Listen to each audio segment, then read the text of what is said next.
Hey, I'm James Stiggers. I also work for the Postal Service. Also, I have an e-commerce business. I'm also a travel agent. And what I like about Dads on Duty, I got involved, is I like to mentor back to the young people. Let them see outside of the world they're in because, hey, I've had that experience of traveling. And when you don't go farther than your block, you don't know that the world even exists. You think that everything is just $1 value short of a penny. So I'm trying to educate them how to go for pennies on the dollar and still see this world at a low cost. If you apply yourself, and then somebody will apply the other way. So that's why I want to get out of this. And glad to see a lot of good people here tonight. My name is Steve Smith. We wear a few different hats. Hello, hello, hello. I am a proud member of Dads on Duty. I have a abstinence and self-esteem campaign called I'm Worth Waiting For. The reason I'm going to speak tonight is is with the V-Advantage Educational Services, a wholly owned subsidiary of Scholastic Achievement Services. It's an educational campaign that focuses on proper education for anyone from kindergarten through the completion of the 12th grade and ensure that they have a proper high school education. I wear two other hats, financial education services, which is giving people back their dignity through credit repair, and Zija International, which is a supplement.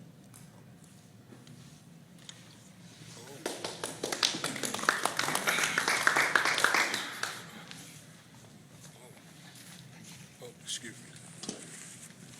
Hello, everybody. I'd like to welcome everybody here to our monthly public meeting for Dads on Duty. My name is Victor Love. I'm also known as Philosopher X. I'm a philosopher. I'm also the treasurer of Dads on Duty in the International Campaign for Victory Over Violence. I am a book writer and author, a professional massage therapist, and it's a privilege to be amongst such esteemed guests this evening.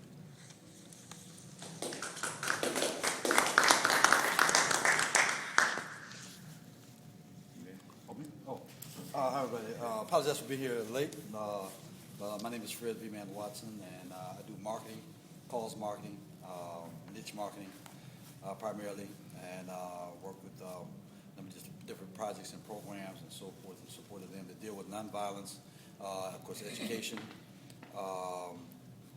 in terms of community mass mobilization. I also host a TV show, primetime television show.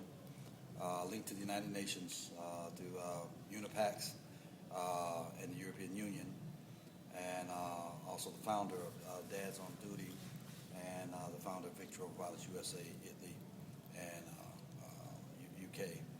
But primarily, just a great grandfather. Just glad to be with all the men here, and hoping to lay forth a strategy that we can begin to defend our families and our communities.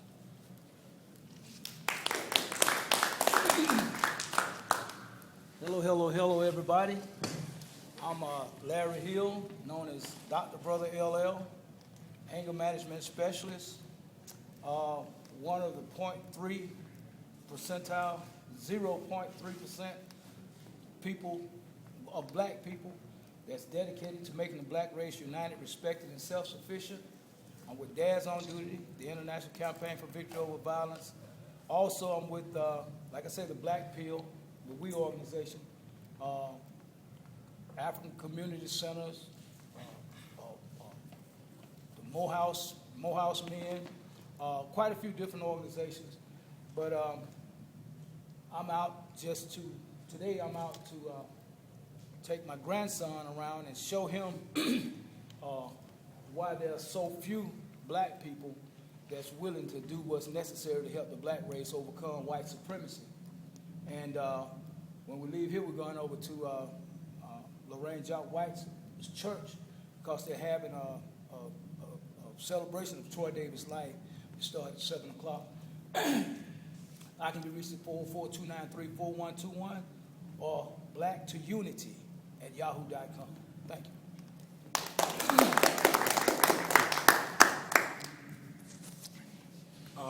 you. I'm Clyde Anderson.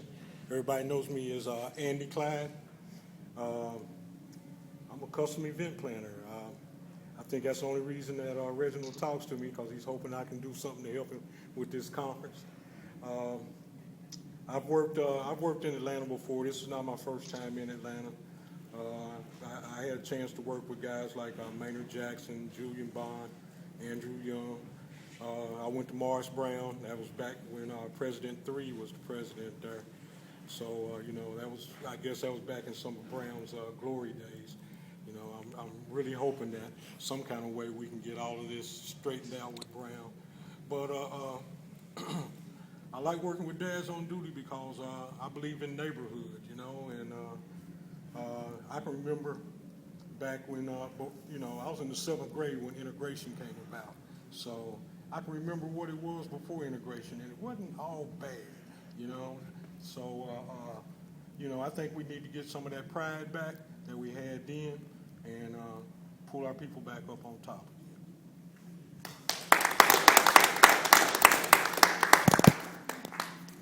again. Thanks, baby. Oh, she ain't gonna talk. There we go. Am I gonna talk? Okay, here we go. I'm glad I can edit. Good evening, gentlemen and young lady. My name is Bishop Richard Langford, or you may know me as Sheriff Richard Langford, the retired sheriff of Fulton County. Before I say anything, I think Brother Love ought to add to his resume, radio DJ. I haven't heard a dynamic voice like that in a long time. He ought to be on the radio. You'll get everybody's attention. I am the founder of the Atlanta International Christian Praise Center. I've been pastoring since 1979, different churches, but that's the church that I've been pastoring for the last 10 years now. I'm also, as I said, the former sheriff of Fulton County, and will be running for sheriff again next year in July. I am also, I'm a musician, I'm an organist and pianist, I'm a gospel songwriter. I'm president of Sovereign Records, which is my own record label. I'm the president of the gospel division of Crew Records, which William Guest from Gladys Knight and the Pips founded. I'm the president of their gospel division. I'm also a novelist and a screenplay writer as well. I came tonight because I made a commitment that my heart was going to begin to join with men who are willing to make a sacrifice to make a difference in the lives of young people. I've just discovered that until we get past our own personal agendas and understand that we have to give something back to the youth of our communities, we're never going to change the cycle that we're in right now. I'm so tired of seeing 90% of the jail and prison populations being black young people. It's a tragedy, but we have to make a difference. So when I heard about Dads on Duty, I just came to be a sponge to say whatever I can contribute, I'm going to contribute. Whatever we can learn from it, whatever initiatives we can take now and even in the future, even if we talk about taking young people on tours of facilities, acclimating them to law enforcement before they meet them in the wrong capacity, help them to meet law enforcement people who will care about them, who will sit down and read with them, who will teach them, who will mentor them as well, so there's not this division. So, I applaud you, those who are working with this, to the leadership, to the founder. I'm just so grateful to see these kinds of initiatives, and we're determined to become a part of it, so I thank you for inviting me tonight. My name is Greg Walker. I'm a former major with the Fulton County Sheriff Department. I came in as a deputy under the administration of Sheriff Langford. Currently, I am his campaign manager. I grew up in Atlanta, a native Atlantan. One of the reasons I'm here, I am so happy to see a strong group of black men standing up, fighting for our youth. Because we do understand that our youth is our future for tomorrow. And unless we begin to equip them with the tools that they need for survival in this world, then we become scarce. And one of the things that I really enjoyed when I was with the Sheriff Department, and that was the fact that under his administration, he started what you call the junior deputy program. Whereas we would have at-risk youth and youth period, part of that program to teach them what law enforcement was all about, and that they didn't have to fear law enforcement or the police, but to also teach them there are various careers that come out of that. Everything from being a police officer to a prosecutor, to a lawyer, to a judge. So I applaud you all tonight. Also, Caroline working with Mabel Thomas in the Bluff area of Atlanta, northwest Atlanta. Actually, I grew up in that area on Ashby Street when the demographics was altogether different. You see, I heard the gentleman say that integration, before integration, it wasn't really bad. And let me tell you what he meant by that. At that time period, you had in the black community teachers, dentists, doctors, very few lawyers, but you had the postman. You had every career that you could think of, including the milkman, right there in the community. And there was no such thing as called someone being poor. If you was poor, you didn't know you was poor. Because if your neighbor had, you had. And if you misbehaved as a kid and your neighbor saw you, they didn't hesitate to discipline you. And I mean whip your behind. Now, the last thing you wanted to do was to go home and tell your parents that you was disciplined by a neighbor, because then you got another behind whipping. I just want to end by saying I applaud you guys. I applaud you a great deal on what you're doing today. It takes real men to step up to the plate and sacrifice themselves to do what you all are doing. And I just want to thank you and congratulate you.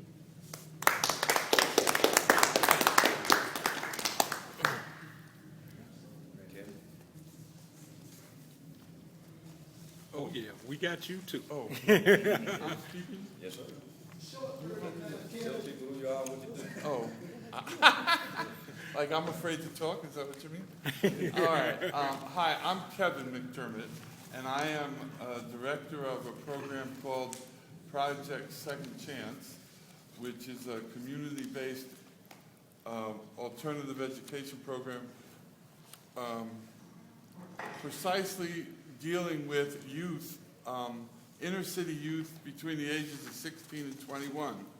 Gives them a chance to go back to school and not get a GED, but get their high school diploma, and it also has a vocational training part to it that allows them to actually get trained to do something.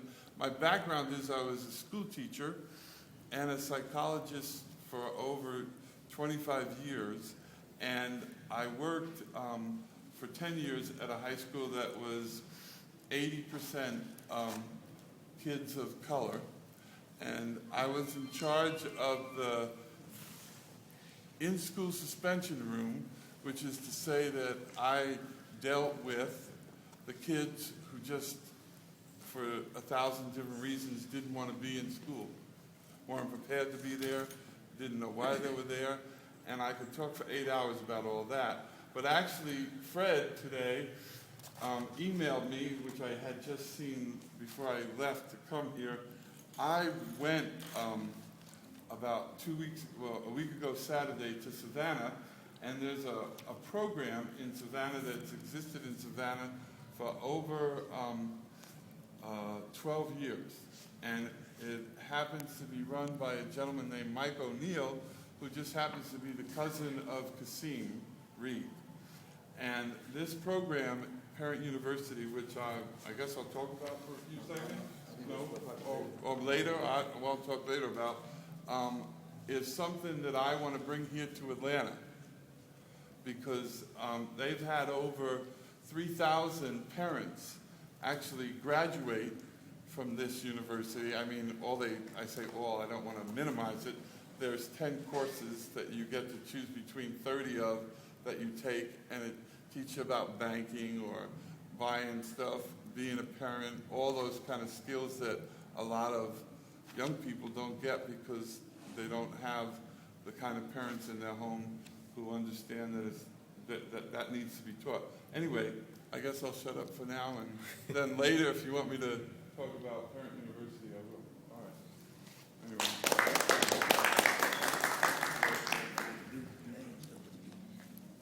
Okay. My name is Beth Onabanjo. I'm the president and CEO of A.D. Kim Foundation. This is a foundation that is formed to preserve the legacy of the brother to Dr. Martin Luther King. And of course, you know, the mission of that organization is to build a beloved community of hope, love, and humanity, and also to stop the exploitation of children and prostitution of children across the globe. And so I'm very happy to be part of this meeting today. Thank you.